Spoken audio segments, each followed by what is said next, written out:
વડોદરા મહાનગરપાલિકાની વડી કચેરી ખાતે મળેલી સ્થાયી સમિતિની બેઠકમાં નિર્ભયા શાખાના પૂર્વ ઝોનના કામને મંજૂરી આપવામાં આવી। વડોદરા મહાનગરપાલિકાની સમિતિની બેઠકમાં આજ રોજ વડોદરા શહેરના પૂર્વ ઝોનના નિર્ભયા શાખાના કામને મંજૂરી આપવામાં આવી।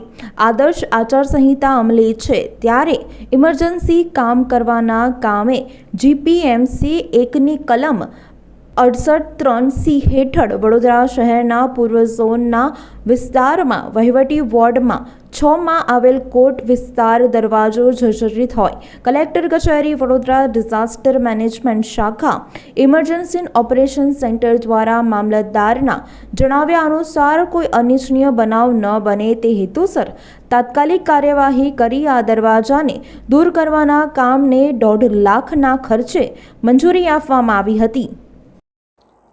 આજની સ્ટેન્ડિંગમાં એક પ્રપોઝલ 67(3)ના કામની ચડાવવામાં આવી હતી। માં વોર્ડ નંબર 6ના વારાસી વિસ્તારમાં એક જૂનો દરવાજો ખૂબ જર્જરિત હાલતમાં હોય અને કોઈ ડિઝાસ્ટર ન થાય અને કોઈ પ્રકારનો બનાવ ન બને એ આશયથી એ દરવાજાને તોડી અને ડિમોલિશ કરવામાં આવ્યો છે અને 1.5 લાખ રૂપિયાના ખર્ચાનું કામ હતું, જેને આજે સ્થાયી સમિતિએ જાણ મળી છે।